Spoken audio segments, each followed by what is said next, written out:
Sa ikalawang araw ng bakbakan sa Zamboanga City, tila nauubusan na ng mapagtataguan ang mga miyembro ng Moro National Liberation Front faction ni Nur Miswari, ayon po yan sa mga otoridad. Tinatangka na umano ng mga rebeldeng tumakas. Ayon naman sa lokal na pamahalaan, naglunsad na ng airstrike ang Philippine Air Force sa mga pinagkukutaang lugar ng mga rebelde. Makibalita tayo live kay Ivan Mayrina. Ivan? Yes, Maki, Mark, sa ikawalong araw ng krisis sa Zamboanga ay nagpapatuloy ang bakbakan sa pagitan ng puwersa ng militar at ng mga rebelding MNLF Miswari faction. Pasado alas 6 pa lamang ng umaga na magsimula ang putukan sa bahagi ng Santa Catalina at katulad ng mga nakarang araw, agad itong nasundan ng sunog. Ayon sa mga otoridad, tila nauubusan na mapagtataguan ng mga rebelde dahil papaliit na ang kanilang ginagalawan at wala na halos mapagtaguan dahil halos sunog na nga ang mga kabahayan at mga gusaling kanilang pinagkukublihan. Ilang mga ambulansya rin ang nakita nating dumaan. Hindi malinaw kung mga sibilyan o mga puwersa ng gobyerno ang kanilang nirerespondihan. Naging mas mabigat naman ng putukan, Maki at Mark, sa isa pang bahagi ng lungsod kung saan nakabantay naman ang kasama nating si Chino Gaston. Sunod-sunod na pagsabog at alingaw-ngaw ng baril ang ating narinig mula roon kung saan tinatangka umano ng rebelde na tumakas at gumagamit ng cover fire, pero pilit silang tinatapatan ng putok ng puwersa ng militar.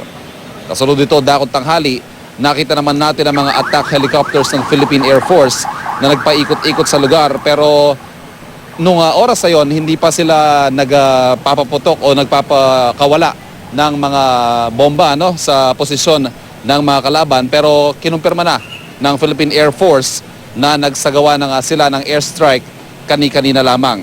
At dahil papatakas na nga mga rebelde, todo bantay naman ang lahat ng puwersa ng pamahalaan para sa lahat ng rutang pwedeng daanan. At sa katunayan nga, kaninang tanghali nakita nating nagsisiksikan ang mga hinihinalang rebelding MNLF sa kulungan. As of noon time ay nasa 59 na ang mga nakakulong at may ilan pang mga pinoproseso. Kabilang sa kanila mga umano'y sniper ng rebelding grupo na nagpahirap at masasabi nating nagpatagal sa bakbakang ito na umaabot na nga sa 8 araw.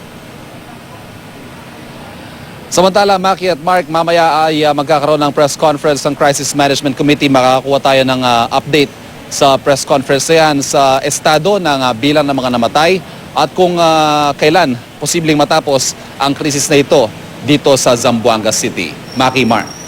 Ivan, may nakikita kasi ako dun sa playback na video mula dito, sa nakikita namin sa TV screens ng sunog. Ibig sabihin, hindi pa natatapos yung sunog sa ngayon? Yung playback natin, Maki, recorded yun, pero from where I stand, medyo hindi ko na masyadong natatanaw yung usok na yan. Pero alam naman natin, Maki, natatagalan talaga yung mga sunog dito dahil talagang hindi nare-respondihan ng mga bumbero ang mga sunog na yan. Ang nangyayari lang dyan, mamamatay na lang siya ng kusa dahil mauubos halos yung mga bahay na pinangyayarihan ng sunog, Maki. Ivan, you mentioned an airstrike. So, ibig sabihin, nakita na tayo dyan ng mga MG-520, yung mga attack helicopters ng military. Hindi ba hindi kaya parang to whom it may concern ang landing ng bombang yun? Ang sabi naman ng militar, Maki, ay coordinated strikes ito. May information mula sa ground sa posisyon ng mga rebelde at sa posisyon ng mga tropa. At iyon ay masusing kino-coordinate ng ground troops sa mga puwersa naman na magsasagawa ng airstrike, Maki. Paano yung mga hostages, Ivan?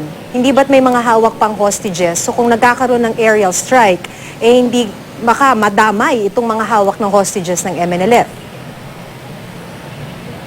Maki, yan din ang tanong sa isip natin ng mga ibang journalists na nagko-cover dito. Paulit-ulit na sinasabi ng pamahalaan, ang paramount concern at this point is still the safety of the hostages.